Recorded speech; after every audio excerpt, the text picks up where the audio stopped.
चलो एक क्वेश्चन જોઈએ कंसोलिडेशन નો sum number 2. The balance sheet of V Limited and U Limited as on 31st December 2016 are as follows. U and V Limited check करो. Asset side fixed asset છે, plant and machinery છે, 1200 shares in V Limited છે, investment છે, trade receivable છે, bills receivable છે, cash in bank છે, સામે equity, general reserve, P&L, trade payable, bills payable. Bills payable ની અંદર કીધેલું છે કે bills discounted by V Limited but not matured ₹2000. मतलब કે bills છે એ કંપનીએ ડિસ્કાઉન્ટ કરાવી દીધા છે ઉતાવળ હશે V Limited ને, તો ડિસ્કાઉન્ટ થઈ ગયા છે બરાબર. V Limited acquired shares of U Limited on 1st April 2016. चलो भाई V Limited acquire करा जो शेयर U Limited ना कई डेट ना 1st April 2016. Books of V Limited disclose. चलो कई कंपनी ये केने acquire करी છે most important. कोने લીધી V Limited acquire share of U Limited. मतलब कि V Limited અહીંયા કઈ કંપની બની ગઈ બેટા? Holding company. અને કેના શેર અક્વાયર કરેલા છે U Limited ના? then U Limited will be treated as a subsidiary company. Okay, the books of V Limited disclosed a reserve of ₹2,500 and credit balance of P&L ₹8,000 on 1st January 2016. બેટા પહેલા તો આ date કઈ છે? તો કે year starting ની date છે. શું કરવા ક્યાંથી ખબર પડી? તો કે ચેક કરો બેલેન્સ શીટ કઈ ડેટ નું છે? 31st December. એનો મતલબ આ લોકો કેલેન્ડર યર ફોલો કરે છે એવું કહેવાય. સી પ્રેક્ટિકલી કેલેન્ડર યર છે વેલિડ જ નથી, બટ આપણે તો સમ કેલ્ક્યુલેટ કરીએ છીએ ને, તો આપણા માટે એ કોઈ મેજર ફેક્ટર ના કહેવાય. ચલો પણ આ સમ પ્રમાણે યર સ્ટાર્ટ ક્યાં થાય છે? 1st જાન્યુઆરી. તો 1st જાન્યુઆરીનું રિઝર્વ તમને આપવાનું રીઝન શું એ હમણાં સમજાય છે. ખાલી તમને આ રિઝર્વ ક્યારનું છે ને અત્યારે એ માઇન્ડમાં રાખો. આ ક્યારનું રિઝર્વ છે? 1st જાન્યુઆરી. કોનું રિઝર્વ છે? Subsidiary company. સબસિડિયરી કંપની એટલે અહીંયા કોણ? U Limited. ચલો all the bills accepted by V Limited were drawn by U Limited, of which V Limited has discounted bills of ₹2,000. चलो भाई आ केवो ट्रांजेक्शन કહેવાય? અને इंटर कंपनी ट्रांजेक्शन. मतलब કે U Limited છે ઈ V Limited ની સબસિડિયરી કંપની છે બરાબર. હવે માની લ્યો કે કોઈ એક કંપનીએ બીજી કંપની ઉપર બિલ લખ્યા અને એ બે એકબીજાની હોલ્ડિંગ સબસિડિયરી થઈ, તો એક જોતા તો તમે જ્યારે ભેગું કરશો બેલેન્સ શીટ ભેગું કરશો તો એકના રિસીવેબલ બીજાના પેયેબલ, એકના પેયેબલ બીજાના રિસીવેબલ.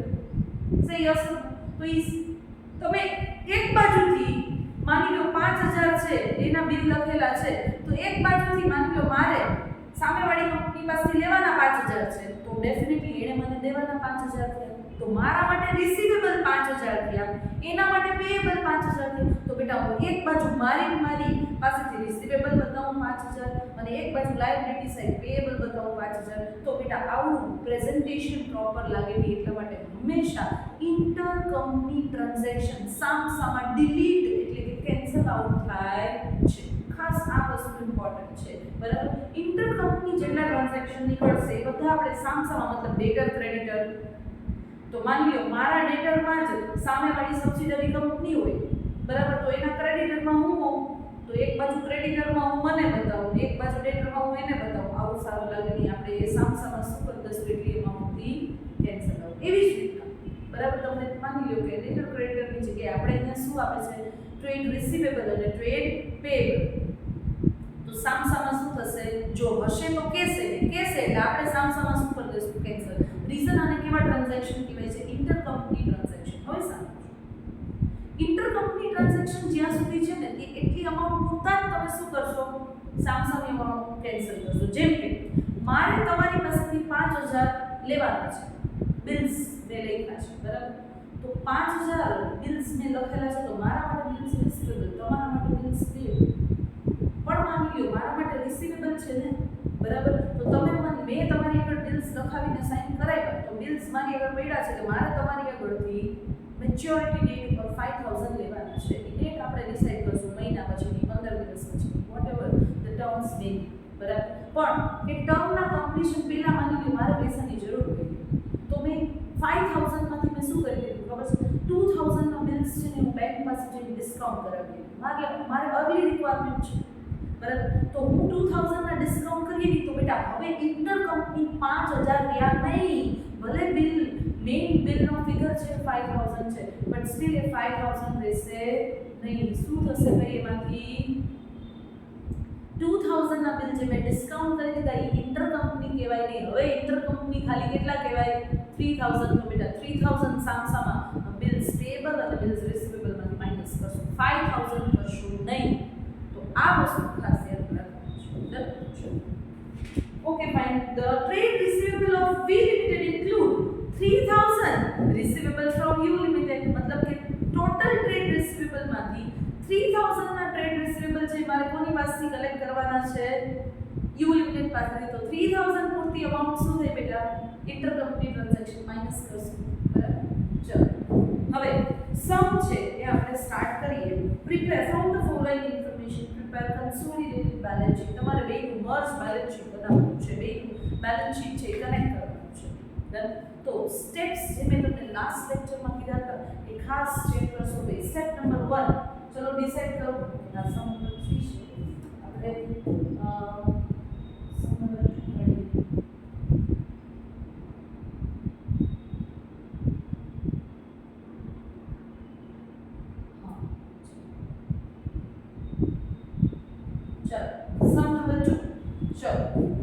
ભાઈ આપણા કેસમાં એ ચેન્જ કરેલું લાગે છે. હા ભાઈ આમાં ક્વેશ્ચનમાં મિસ્ટેક છે, નીચે ભૂલમાં એવું લખવાનું છે કે B limited acquire share of U limited. હો ભાઈ ઊંધું છે, ત્યાં ચેન્જ કરજો. યસ, ક્વેશ્ચનમાં ચેન્જ છે, U limited acquire shares of B limited, change કરજો. ડન. U લિમિટેડ એ B લિમિટેડ ના શેર્સ લીધેલા છે. સરસ. ચલો તો ભાઈ U લિમિટેડ કોણ થઈ, હોલ્ડિંગ કંપની. તો step number 1 identify holding company. ભાઈ આ તો ક્વેશ્ચનની મિસ્ટેક છે, બાકી તો ક્વેશ્ચન ઉપરથી જ આપણે તો લખવાનું, આ ક્વેશ્ચનમાં જ મિસ્ટેક છે. U limited acquire share of B limited. તો B લિમિટેડ કઈ થઈ, સબસિડિયરી કંપની. ચલો ફાઇનાન્શિયલ યર સ્ટેપ નંબર 3. ભાઈ ફાઇનાન્શિયલ યર ક્યાંથી ડિસાઈડ કરવાનું, ચેક કરો તમારી બેલેન્સ શીટની ડેટ, બરાબર. તો balance sheet as on last date હોય તો 31st માર્ચ. તો યર સ્ટાર્ટ ક્યાંથી થાય, સોરી ફ્રોમ 31st ડિસેમ્બર. તો યર સ્ટાર્ટ ક્યાંથી થાય, 1st જાન્યુઆરી. તો 1st January 16 to 31st December 2016. હવે શેર્સ અક્વાયર ક્યારે કર્યા, તો કે શેર અક્વાયર કર્યા 1st એપ્રિલ. તો બેટા નેક્સ્ટ જે છે એ આપણી નોટ શું આવશે, તો કે 1st એપ્રિલ માંથી ટાઈમ પીરિયડ ચેક કરો. ટાઈમ પીરિયડ મતલબ ટાઈમ પીરિયડની અંદર શું કરશું બેટા, આપણે શું ચેક કરશું, તો કે પ્રી પીરિયડ કેટલો અને પોસ્ટ પીરિયડ. તો બેટા આપણે શેર અક્વાયર કર્યા 1st એપ્રિલ, યર સ્ટાર્ટ થાય 1st જાન્યુઆરી. તો જાન્યુઆરી, ફેબ્રુઆરી, માર્ચ. બેટા 3 મહિના છે, કયો પીરિયડ કહેવાશે, પ્રી પીરિયડ. અને આ 9 મહિના છે એ કયો પીરિયડ કહેવાશે, પોસ્ટ. ડન. ચલો તો હવે આગળ નેક્સ્ટ સ્ટેપ આપણું શું રહેશે, તો કે ડિસાઈડ કરો શેર ઓફ હોલ્ડિંગ કંપની. ચલો working note number 5 share of holding. ભાઈ હોલ્ડિંગ કંપનીનો શેર કેમ ખબર પડે, તો કે ભાઈ સબસિડિયરી કંપનીના ટોટલ શેરમાંથી હોલ્ડિંગ કંપનીએ કેટલા શેર અક્વાયર કર્યા. તો ચેક કરો પહેલા તો ટોટલ શેર સબસિડિયરી એટલે કે B લિમિટેડના છે કેટલા, તો કે 15000 ની કેપિટલ છે, 10 રૂપિયાનો એક શેર, તો 1500 શેર છે. ડન. ચલો એમાંથી આપણે અક્વાયર કેટલા કર્યા બેટા, ક્યાંથી ખબર પડે બેટા, આપણે કોણ છીએ, U લિમિટેડ. આપણે શેર કોના લીધા, B લિમિટેડના. તો આપણા માટે એના શેરમાં ઇન્વેસ્ટમેન્ટ થયું કહેવાય. તો આપણી બેલેન્સ શીટમાં આપણે અસેટ સાઈડ ઇન્વેસ્ટમેન્ટમાં લખેલું હોઈ શકે કે આપણે વી લિમિટેડના કેટલા શેર લીધા. જો બેટા ઘણીવાર નીચે પેરેગ્રાફમાં આપી દે, શું આપી દે, ડાયરેક્ટલી આપી દે કે U limited acquired 1200 shares of V limited as on 1st April 2016. ચોખ્ખું ન્યાય આપી દે. અને જો ન્યાય ન આપ્યું હોય તો તમારે ક્યાં જવાનું? ઉપર બેલેન્સ શીટમાં ઇન્વેસ્ટમેન્ટ સાઈડ જોવાનું. એ ચેક કરો તો ઇન્વેસ્ટમેન્ટમાં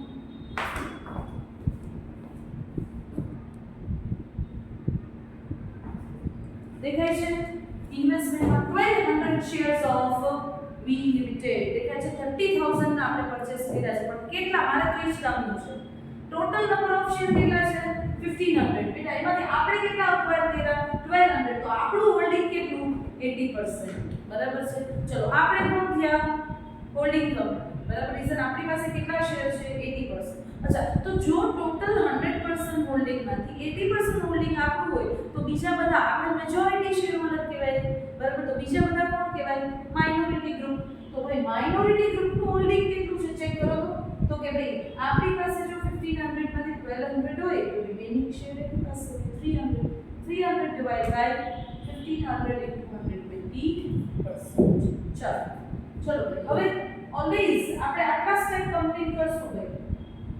holding company, subsidiary company, financial year, date of acquisition, share of holding અને શેર ઓફ માઇનોરિટી. હવે નેક્સ્ટ શું કરશું આપણે? તો કે કેપિટલ પ્રોફિટ કેટલો છે અને રેવન્યુ પ્રોફિટ કેટલો છે એ ડિસાઈડ કરશું. અને અકોર્ડિંગલી આપણે રેવન્યુ પ્રોફિટ જે હશે એ આપણા P&L માં મર્જ કરશું. કેપિટલ પ્રોફિટ મર્જ થાય નહીં. આપણે થિયરી ટાઈપ નહીં ભણ્યા હતા એટલા માટે તો એને અલગ કરવું પડશે. તો મેડમ એ અલગ કેમ કરશું? તો ચલો પ્રોફિટ્સ છે બરાબર છે એ ક્યાં ક્યાં હોય તો કે જીઆર ફ્રી રિઝર્વ પ્રોફિટ જ કઈ પ્રકારનો P&L. બરાબર. તો આ તમને બેલેન્સ શીટમાં જે ફ્રી રિઝર્વ આપેલા હશે બરાબર છે એને લેશું. ફ્રી રિઝર્વ્સ લેશું. સૌથી પહેલું ચેક કરો બેલેન્સ શીટમાં શું છે? General reserve. અચ્છા, તમે હોલ્ડિંગ કંપની, તમને કોનો ભાગ મળશે? કોનો ભાગ મળશે? સબસિડિયરીમાંથી નફાનો ભાગ મળશે. ઈ નફાના ભાગને તમારે બે ભાગમાં ડિવાઈડ કરવો છે. મતલબ કે જે શેર ઓફ પ્રોફિટ છે એને તમારે ડિફાઇન કરવો છે કે એમાંથી કેપિટલ પ્રોફિટ કેટલો અને રેવન્યુ. રીઝન બંનેની ટ્રીટમેન્ટ ડિફરન્ટ છે. તો સૌથી પહેલા તો મારે સબસિડિયરી કંપનીના પ્રોફિટ્સ ચેક કરવાના છે. મારો પ્રોફિટ તો મારો રેવન્યુ પ્રોફિટ છે ભાઈ. હું હોલ્ડિંગ મેં કમાયેલો પ્રોફિટ તો મારો જ કહેવાય ને. બરાબર. તો ટૂંકમાં કન્ફ્યુઝન નહીં કરવાનું કે આપણે કોના પ્રોફિટના ભાગ પાડવાના છે. કોના પ્રોફિટના ભાગ પાડવાના છે ભાઈ? સબસિડિયરી કંપનીના પ્રોફિટના. તો સબસિડિયરી કંપનીનું ચેક કરો. જનરલ રિઝર્વ ચેક કરો તો વી લિમિટેડનું જનરલ રિઝર્વ કેટલું છે? 7500. ચલો હવે એમાંથી મને નીચે પેરેગ્રાફમાં કીધેલું છે કે the books of V limited disclose reserve of 2500 and P&L of 8000 on 1st January 2016. તો એનો મતલબ એ છે 1st જાન્યુઆરીની રિઝર્વ અને P&L ની બેલેન્સ છે બેટા એ ઓપનિંગ બેલેન્સ કહેવાય. તો ઓપનિંગ બેલેન્સ છે બેટા એ ગઈ સાલની ક્લોઝિંગ હોય. તો શું ગઈ સાલ જે નફાનો ભાગ કમાઈને જીઆર માં ટ્રાન્સફર કર્યો બરાબર છે તો એમાંથી મને ભાગ મળે આ વર્ષના અંતે બરાબર છે. તો શું ઈ મને ભાગ મળ્યો ઈ મારો રેવન્યુ પ્રોફિટ કહેવાય? ન કહેવાય. ઈ તો મારા એવા પહેલાનો પ્રોફિટ છે. પણ રીઝન હવે હું આવી ગઈ તો મને એમાંય ભાગ મળશે. પણ ઈ ભાગ મારા માટે રેવન્યુ પોર્શન કહેવાય નહીં. બરાબર. એટલે સૌથી પહેલા તો ટોટલ જીઆર કેટલું છે? 31 ડિસેમ્બરના ટોટલ જીઆર કેટલું છે? 7500. બરાબર. એમાંથી ઓપનિંગ જીઆર કેટલું છે? 2500. તો definitely during the year addition કેટલાનું થયું હશે? 5000. તો એ 7500 થાય. ચાલો હવે આ જે ઓપનિંગ રિઝર્વ 2500 છે બેટા એ ઓપનિંગ રિઝર્વમાં બે જણાનો ભાગ પડે. એ પૂરેપૂરું આપણું થોડું છે. રીઝન બેટા આપણો ભાગ તો ખાલી કેટલો છે? 80%. બાકી બધો કોનો ભાગ છે? 20%. માઇનોરિટી ગ્રુપનો. તો આ જે 2500 છે એના બે ભાગીદાર છે. એક છે હોલ્ડિંગ કંપની અને એક છે માઇનોરિટી ગ્રુપ. તો બેટા હોલ્ડિંગ કંપનીના કેટલા છે અહીંયા? 80%. તો માઇનોરિટી ગ્રુપના ડેફિનેટલી કેટલા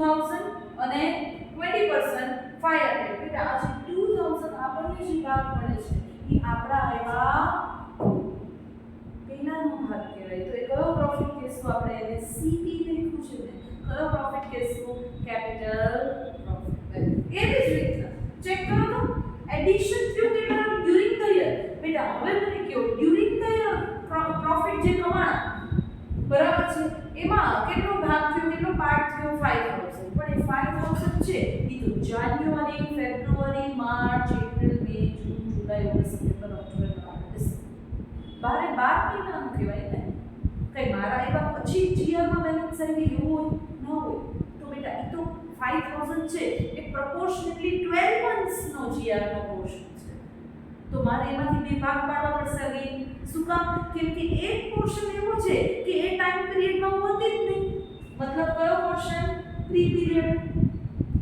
કેટલા મહિના 3 મહિના 3 મંથ્સ બરાબર તો આફ્ટર 3 મંથ્સ જે કંઈ પણ પ્રોફિટ અર્ન કર્યો છે બેટા આપણે એ બધું કયો પ્રોફિટ કહેવાય રેવન્યુ પ્રોફિટ તો આપણા આયા પહેલાનો જે પ્રોફિટ છે બરાબર એ બધો જ પ્રોફિટ કેવો થશે એ કયો કહેવાશે કેપિટલ પ્રોફિટ ડન ચેક કરો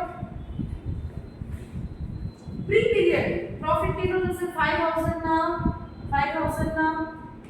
શું કરશું 1/4 લેશું અને અહીંયા 3/4 અથવા તો એવું ના આવડે તો નોર્મલી ત્રિરાશી કરો યાર કે આ પ્રી પીરિયડ કેટલા મહિના છે 3 મહિના તો 12 મહિનાના 5000 હોય બરાબર તો 3 મંથ્સ ના કેટલા 1250 અને 9 મંથ્સ ના કેટલા તો કે 3750 પ્રોપોર્શનેટ કરી લીધા પછી ભાઈ આ પ્રોફિટ કેવો છે આ રિઝર્વ નો પોર્શન કેવો છે 1250 પેલા 3 મહિનાનો છે ભલે પેલા 3 મહિનાનો રહ્યો યાર પણ એમાં કઈ પૂરેપૂરો મારો જ ભાગ થોડો છે એમાંય વળી પાછા બે ભાગ પડે છે કોણ હોલ્ડિંગ અને માઇનોરિટી ગ્રુપ તો હોલ્ડિંગ નો પોર્શન છે મારો ભાગ જે મને મળશે એ મારા માટે કેવો પ્રોફિટ કહેવાશે અગેન કેપિટલ પ્રોફિટ બરાબર છે અને પોસ્ટ પીરિયડ નો જે પ્રોફિટ મને મળશે એમાંય મારો ભાગ ને માઇનોરિટી નો ભાગ છે તો એ મારો પોર્શન છે એ કેવો કહેવાશે બેટા રેવન્યુ પ્રોફિટ ચલો હવે આવી જ રીતના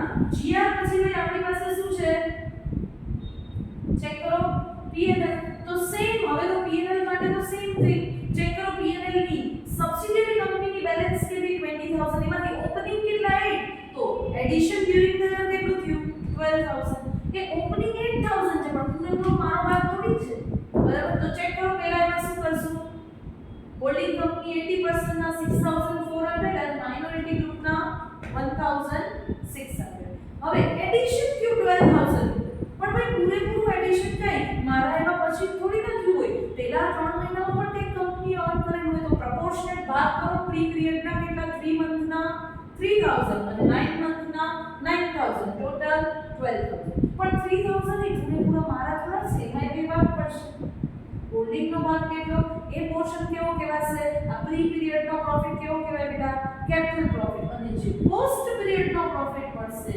ઈ કેવો કહેવાશે રેવન્યુ તો આ વર્કિંગ નોટ છે એ ઇમ્પોર્ટન્ટ છે જે તમને ડિસાઈડ કરીને કે છે કે રેવન્યુ પ્રોફિટ કેટલો અને કેપિટલ પ્રોફિટ ચાલો હવે જોઈએ calculation of goodwill or capital reserve ચલો શું ગુડવિલ કેપિટલ રિઝર્વ કેમ ડિસાઈડ કરશું તો કે ભાઈ જોશું આપણે ચેક કરશું કે આપણે જે પેમેન્ટ કર્યું આ ઇન્વેસ્ટમેન્ટ 1200 શેર આપણે લીધા તો એના માટે આપણે પેમેન્ટ કેટલું કર્યું તો કે 30000 is given to you in balance sheet investment asset side 30000 મેં પે કર્યા પણ મને કંપનીમાંથી આ શેર પરચેસ કર્યા તો સામું મળ્યું શું તો કે 10 રૂપિયાની ફેસ વેલ્યુના 1200 શેર એટલે 12000 ની વેલ્યુના શેર મળ્યા પ્લસ મને એવો પ્રોફિટનો ભાગ મળ્યો કે જ્યારે હું હતી જ ને ચેક કરો GR માં જે ઓપનિંગ GR જે છે બરાબર છે આ પોર્શન 2000 નો એવો છે કે જે કેપિટલ પ્રોફિટ છે બરાબર અને એડિશન થયું એમાંય કેપિટલ પ્રોફિટ મારા ભાગનો કેટલો 1000 તો 2000 અને 1000 ચેક કરો 2000 અને 1000 મતલબ 3000 નો પ્રોફિટ નો પોર્શન એવો મળ્યો કે જે મને મફતમાં એમ જોઈતો મળ્યો કે કેમ કે એ પોર્શન જે મને મળ્યો છે ને એ ટાઈમમાં હું હતી જ નહીં એવી જ રીતના મને બીજું શું મળ્યું આ એમાંથી ઇન્વેસ્ટમેન્ટ કરતા ટાઈમે તો કે ભાઈ પીએનએલ એ ચેક કરો તો પીએનએલ નો પોર્શન 6400 અને 2400 ચેક કરો 6400 2400 share of capital profit in P&L આ કેમાં હતો જીઆર નો પ્રોપોર્શન હતો આ પ્રોફિટ મને ટોટલ કેટલો મળ્યો 8800 તો ચેક કરો ભાઈ બેટા ટોટલ 12000 ની મને ફેસ વેલ્યુ શેર મળ્યા 3000 અને 8800 નો કેપિટલ પ્રોફિટ મળ્યો મતલબ ટોટલ મને મળ્યું કેટલું ઇન્ટ્રિન્સિક વેલ્યુ મારી કેટલી થઈ આ શેરની મળી 3800 બટ એની સામે મેં ઇન્વેસ્ટમેન્ટ કેટલા 30000 એટલે ત્યાંથી એને ચેક કરજો બેલેન્સ શીટમાં આવ્યા છે બરાબર છે 1200 શેર ઇન વી લિમિટેડ 30000 ના શેર મેં ખરીદ્યા તો મેં વધારાનું જે 6200 મેં છે કેના જશે બેટા ગુડવિલ હવે ચેક કરીએ માઇનોરિટી ગ્રુપને શું મળ્યું તો કે ભાઈ માઇનોરિટી ગ્રુપને જેટલું મળ્યું એ ભેગું કરી દેવાનું એના થોડી કે ગુડવિલ કેપિટલ રિઝર્વ કરવાનું ભાઈ એની પાસે શું છે તો કે રિમેનિંગ 300 શેર જેની ફેસ વેલ્યુ 10 છે તો 3000 એને કેપિટલ પ્રોફિટમાં પોર્શન જીઆર માં કેટલો મળ્યો છે ચેક કરો 500 અને 250 બરાબર તો ચેક કરો 750 એને પીએનએલ ના કેપિટલ પ્રોફિટમાં શું પોર્શન મળ્યો છે ચેક કરો તો કે 1600 અને 600 ચેક કરો 1600 અને 600 કેટલા થયા 2200 એને રેવન્યુ પ્રોફિટ જીઆર માં રેવન્યુ પ્રોફિટ એને કેટલો મળ્યો છે 750 તો 7 એને પીએનએલ માં રેવન્યુ પ્રોફિટ કેટલો મળ્યો છે ચેક કરો 1800 તો 18 ટોટલ માઇનોરિટી ગ્રુપની વેલ્યુ કેટલી થઈ 8005 બસ આટલા કેલ્ક્યુલેશન કરશો બરાબર છે પછી તમારી એક વર્કિંગ નોટ આવશે ઇન્ટરકંપની ટ્રાન્ઝેક્શન ચલો ઇન્ટરકંપની ટ્રાન્ઝેક્શન જેટલા બિલ્સ વી લિમિટેડ લખેલા છે કોણે ડ્રોન કરેલા છે કોના દ્વારા લખાયેલા છે એક્સેપ્ટ કોણે કર્યા છે યુ બરાબર તો bills accepted by V limited કેટલા 6000 ચેક કરો 6000 દેખાય છે 6000 બિલ્સ પેયેબલ વી લિમિટેડ ના 6000 મતલબ એને ચૂકવવાના છે વી લિમિટેડે ચૂકવવાના છે બરાબર ચેક કરો 6000 બટ એમાંથી બિલ્સ ડિસ્કાઉન્ટ કેટલા થઈ ગયા 2000 તો હવે એ ઇન્ટરકંપની રહ્યા નહીં તો રિમેનિંગ બિલ્સ 4000 ના શું કહેવાશે ઇન્ટરકંપની તો આ ઇન્ટરકંપની છે સામસામા શું કરી દેશું કેન્સલ શું કરશું આપણે amount of 4000 will be deducted from both side એટલે અસેટ અને લાયબિલિટી બિલ્સ રિસીવેબલ અને બિલ્સ પેયેબલ સામસામા ઇન્ટરકંપની હોય શું કરવાનું કેન્સલ એવી જ રીતે ચેક કરો ભાઈ ઇન્ટરકંપની ટ્રેડ રિસીવેબલ ભાઈ તમને ચોખવટથી કહી દીધું છે કે ટ્રેડ રિસીવેબલ વી ના છે એમાં 3000 કોના છે યુ ના છે તો શું કરશું trade receivable include 3000 receivable from you limited તો શું કરશું તો કે 3000 will be deducted from both side એટલે કે ટ્રેડ રિસીવેબલ અને ટ્રેડ પે બેલેન્સ શીટમાં ટૂંકમાં આની આ ઇફેક્ટ આવશે ચાલો હવે બનાવી લઈએ સરસ મજાની એક બેલેન્સ ચાલો બેલેન્સ શીટ નું ફોર્મેટ ફિક્સ છે equity and liability share holders fund એમાં શેર કેપિટલ હવે સાંભળો અહીંયા ભૂલ નહીં કરવાની બેટા તમે બેલેન્સ શીટ કેવું